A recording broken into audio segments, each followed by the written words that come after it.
Theoretical Times, a podcast series between Tara Brabazon and Steve Redhead.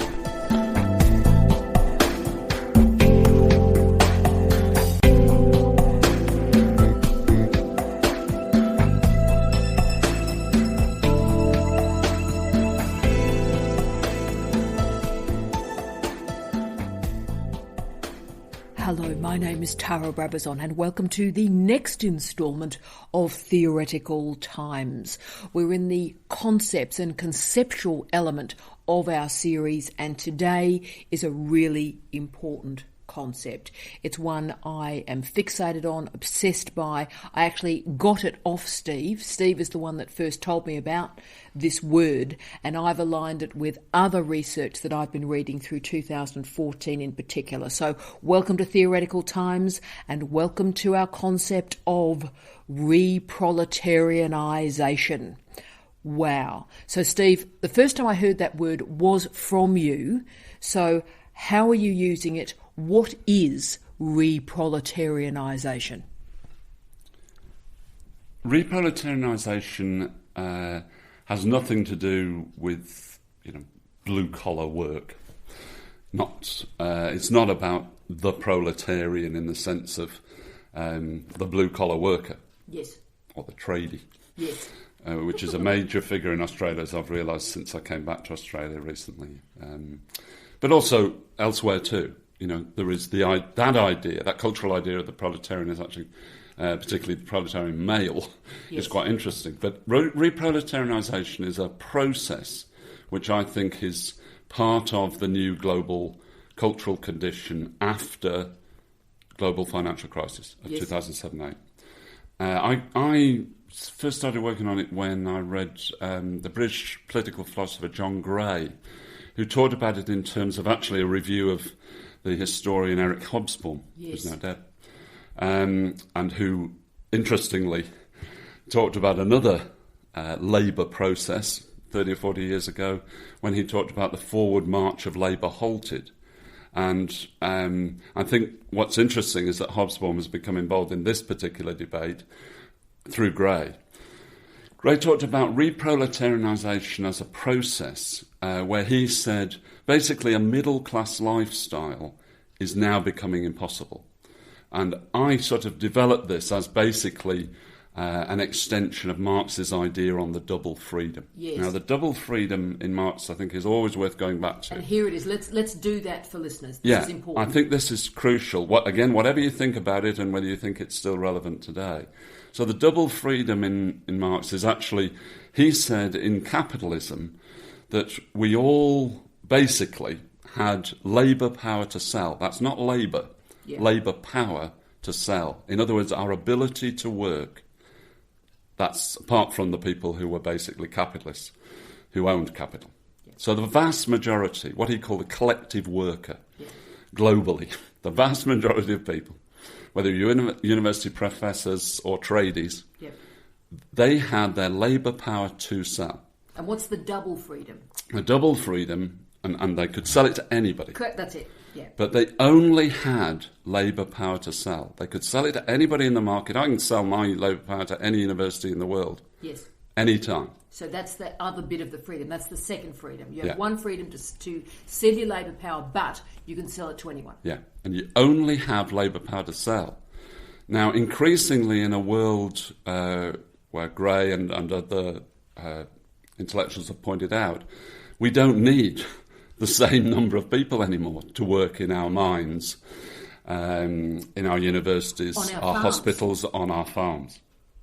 So this is a crisis for the double freedom, actually. Because it's labour surplus. Yes, although it'd be interesting to look at whether the labour surplus idea of Marx works anymore. But I think these things are crucial intellectual ideas, which are, you can't throw them out. These are crucial aspects of analyses of capitalism, which we've had for 150 years, but you have to bring them up to date and make them more sophisticated.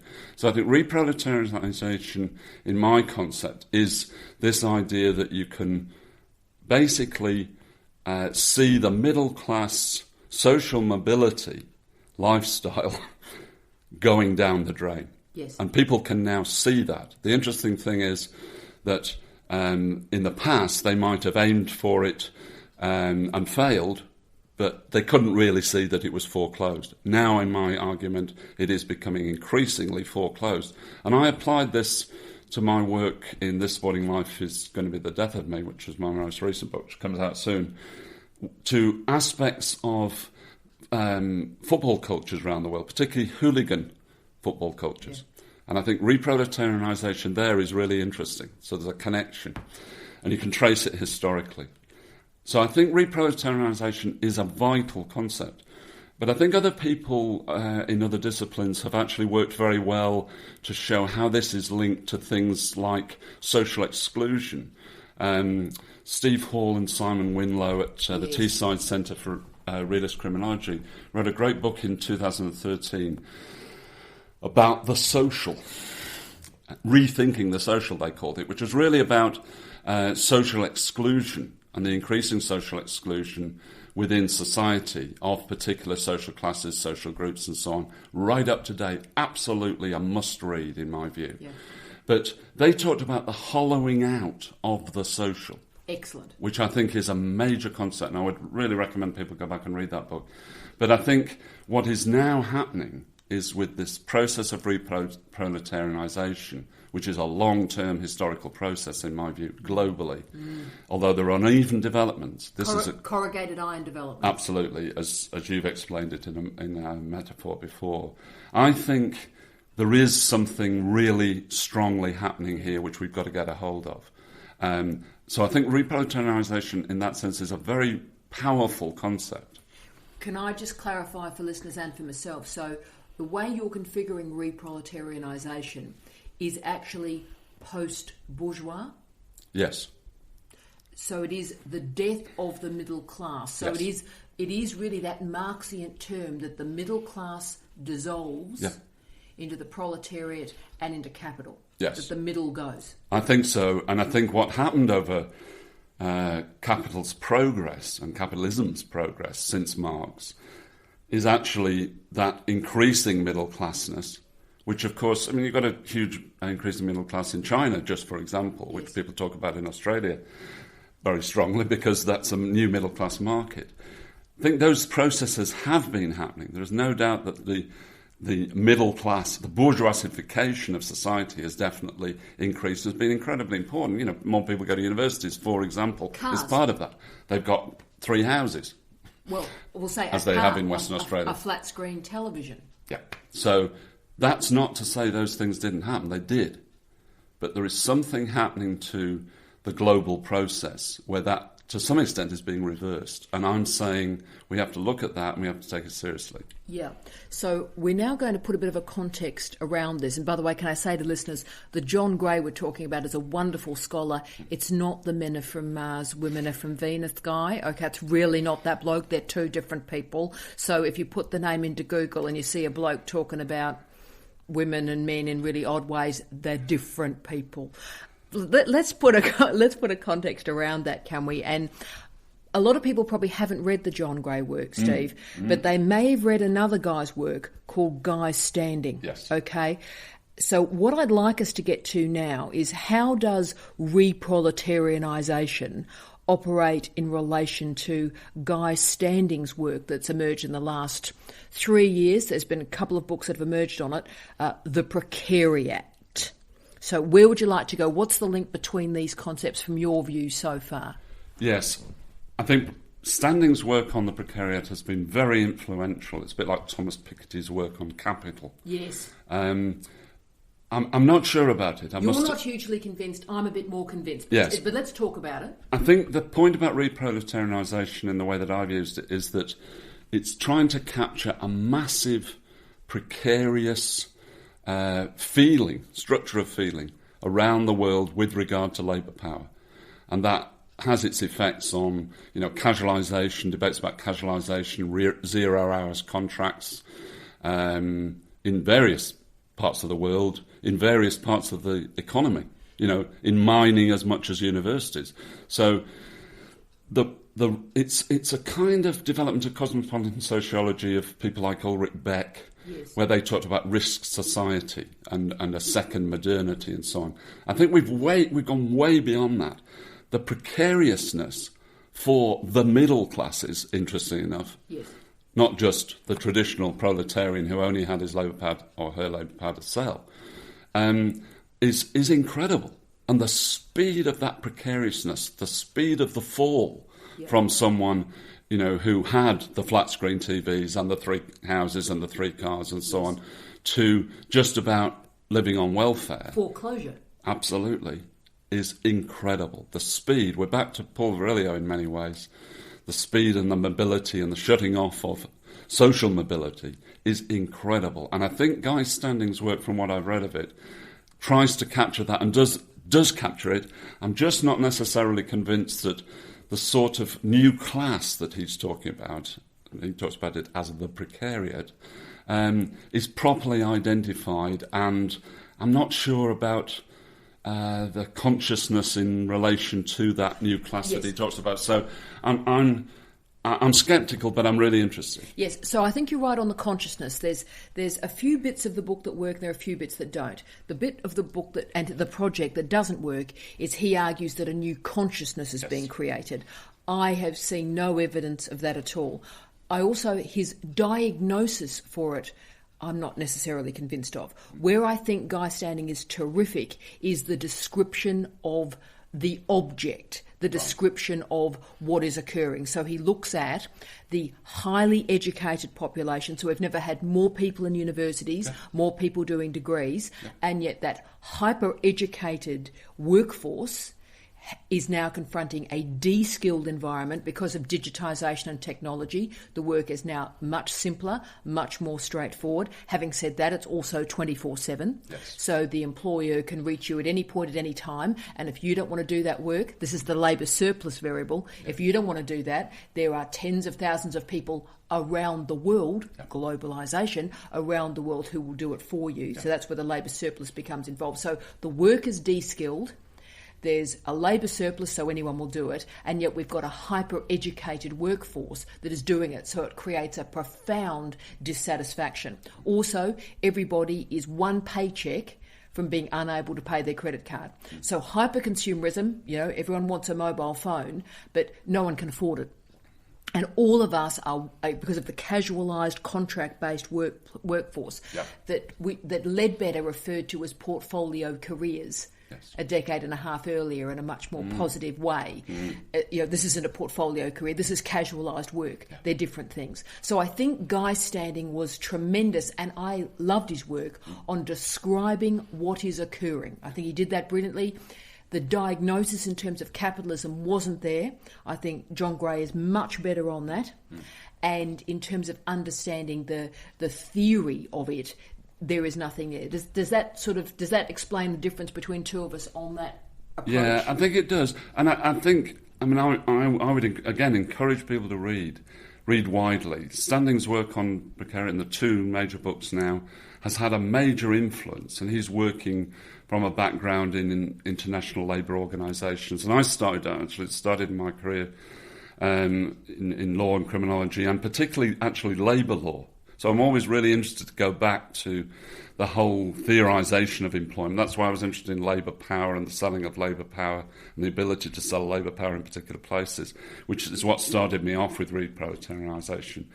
I think the issue is whether that is an explanation which sticks. I think it's a timely intervention, is Standing's work, because this is something, as you explained it, where everybody listening to this podcast can basically recognise this. I'm sure they know someone in the middle classes who's fallen straight through the floor. Well-educated, digitisation, globalisation, mobile capital, contract workforce, over-educated, underutilised. Bang. Yeah.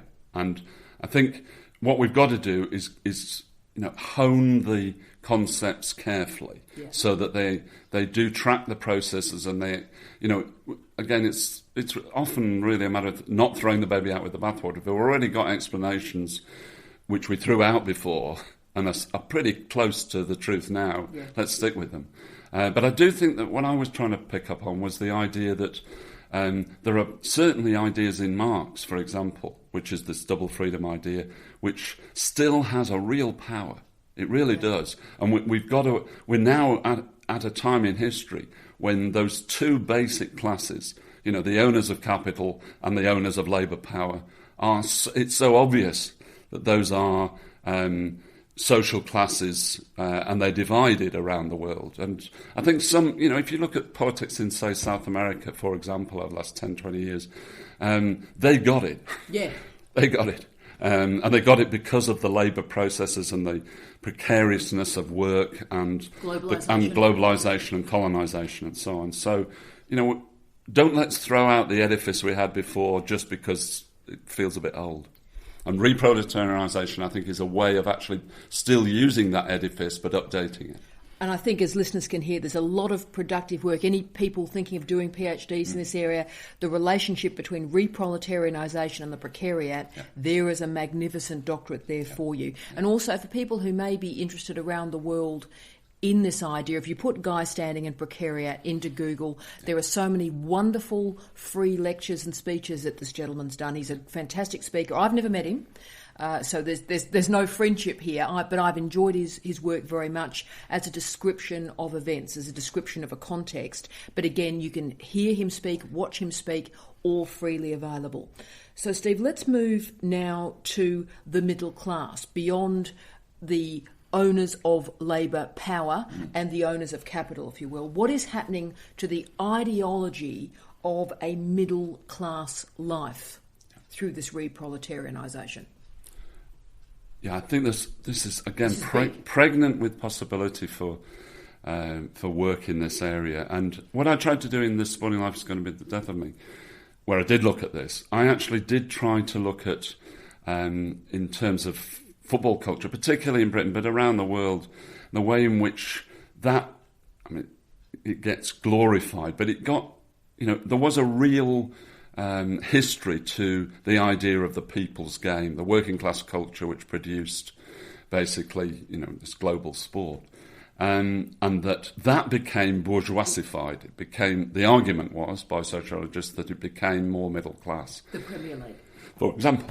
And there is great debate, interesting enough, in terms of the politics of British football culture about whether the same basic participants, in terms of social class, go to the games, as well as buy their Sky packages, as they always did. So there is big debate about this, whether people have really been priced out by the greedy globalisation of a sport like football.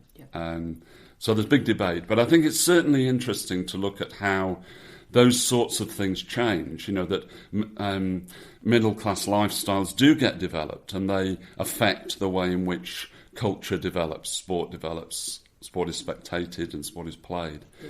So I think there's lots of interesting aspects of that. But my hunch really is that, say, in terms of British football culture, that people did and do get priced out, and on such a scale that the old kind of ways of supporting, ways of spectating are changing forever.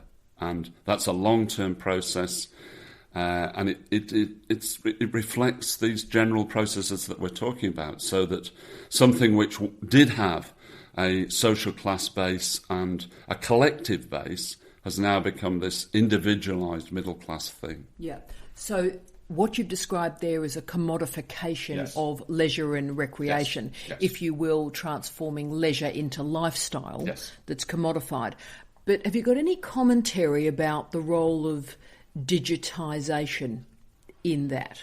And again, I know that's a very, very difficult question, but we're now pretty mature in the history of digitisation. Blogs first appeared in 1999. We're about to move into 2015. This is now becoming relatively mature media. Has digitisation had an impact on what we think of as a middle-class life and a middle-class ideology? I think the whole area of digital leisure cultures, for example, which I'm writing a chapter on at the moment, is I think that's really, really important. And I'm not, somebody who's an expert in this area, but I have applied the work I did on social media, say, to football culture. looked at that in quite a lot of detail. And I think those, we're back to the theoretical time stuff. I think some of the theorists that we're talking about actually have an over-optimistic view of the digital turn.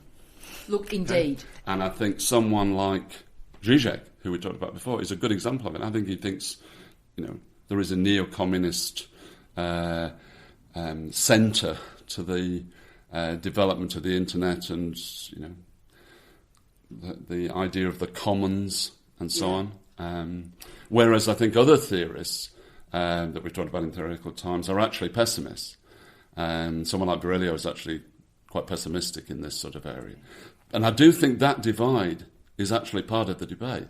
So I do think the digital turn is important, and I think you're right that we have to really map that back and see how that's happening, see how that is affecting the so-called middle-class lifestyle, because, it appears that through relatively cheap technologies, people can buy a middle-class lifestyle and transform themselves. There's all sorts of, real processes there. Empowerment, and we should not throw that out.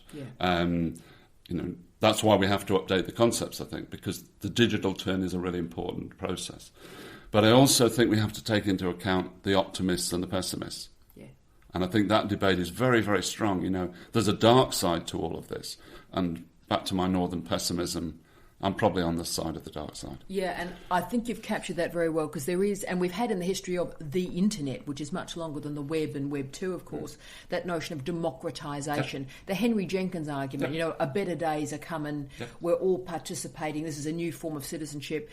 Actually, I think what the last 15 years show, and many of my colleagues may disagree with me, but the digital turn that's happened in the last 15 years has shown profound cruelty.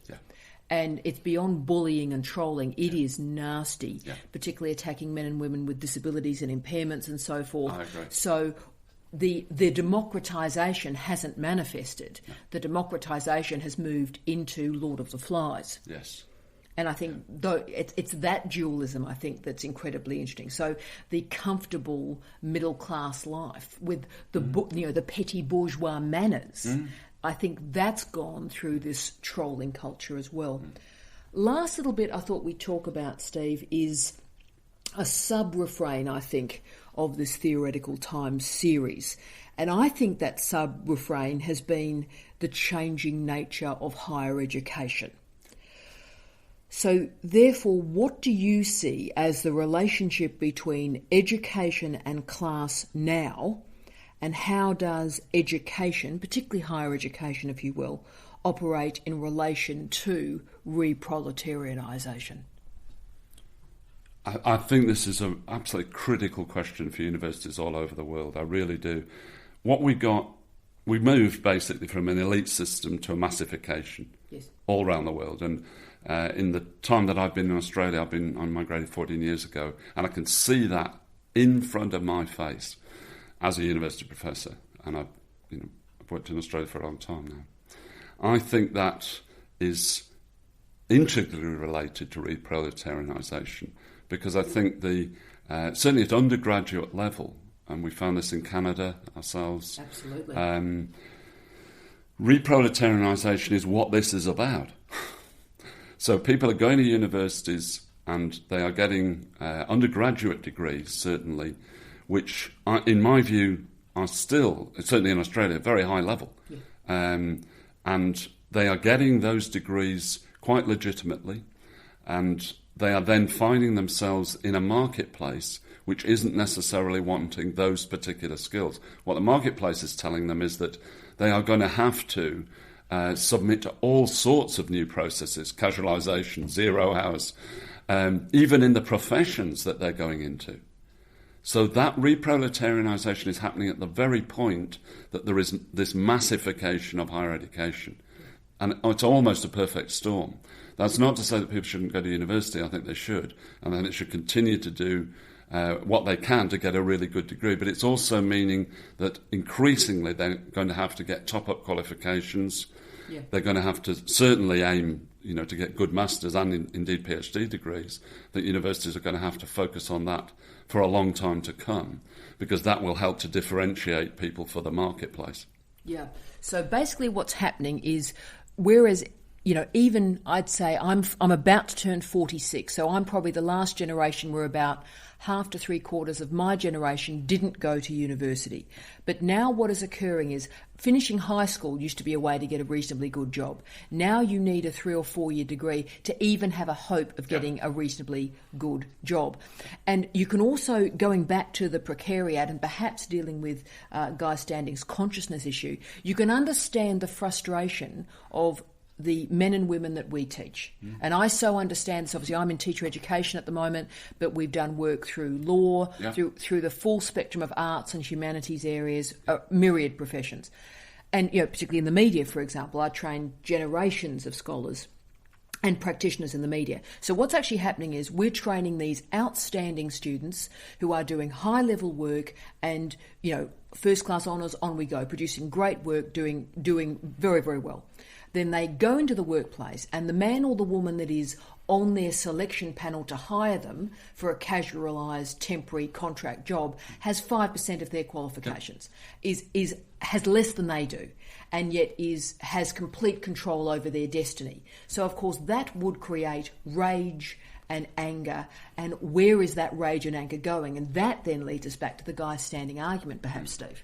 I think so, and that's why the areas like reproletarianization, precariat and so on is so important. They are going to be the conditions that our students that we're producing, not just at undergraduate level but at postgraduate level, for the foreseeable future, they are the conditions that those students are going to have to deal with somehow. Yeah. And the question is, therefore, and it is our final question, Steve, how do we as university educators manage that rage, manage that frustration, manage the anger? Because it's legitimate rage. I mean, we have fantastic students that we've taught right through to doctoral level, and their lives are being crushed by academics that probably are 10%, have 10% of their intellectual expertise. So how do we manage expectations in this environment? I think that's very difficult to do, because I do think they're increasingly, partly through social media, they're increasingly perceptive of exactly the processes we're talking about. They're living them, and it's hitting them hard. And this is all over the world. This is a global problem for universities. And it was always going to come, but the perfect storm of reproletarianization, labour surplus, and labour surplus is hitting everybody hard. And I think we're only starting to dip our toe in this. Some people will drop out, and their families will say, "Look, I told you so. You were always better to stop your education at 18 and you go back to being a proletarian in the sense of selling your labour power." But I think that's an aspect of struggle, actually, now, struggling over these processes. As university workers, which is what we are, we have to continue to raise the standards, keep the standards up. That would be my view. I don't necessarily think you can close the gap between the perception of these students at the start of their degrees, particularly undergraduate degrees, when they thought they were going to just walk into the marketplace and be able to sell their labour power easily. They know now that it's an increasingly difficult process. I'm not sure that the anger goes. I think this is a generational thing. I really do. And until governments can rein back some of this, I mean, that's the other process that we haven't talked about. Actually, how do you deal with these global processes? You can rein them back, and you can have university interventions which try to put people into particular parts of the labour force and so on. I mean, you saw it with a sector like creative industries for a decade in various countries. People were able to do new cultural entrepreneur jobs because of the way that universities changed and changed in the knowledge economy. And it's not policy interventions. Yeah, policy interventions. It's not impossible. But what I'm flagging up is that these are global processes, which I'm sure I don't need to explain to 21-year-olds. They see it every day. Absolutely. And Steve, I think it's important that this podcast ended thinking again about universities. Part of what Theoretical Times is about, I argue, is reconfiguring the role and place of the university and the intellectual in our political and social life. So it is important, I think, we continue to return to higher education and keep it about, being a factory for ideas. Yeah, absolutely.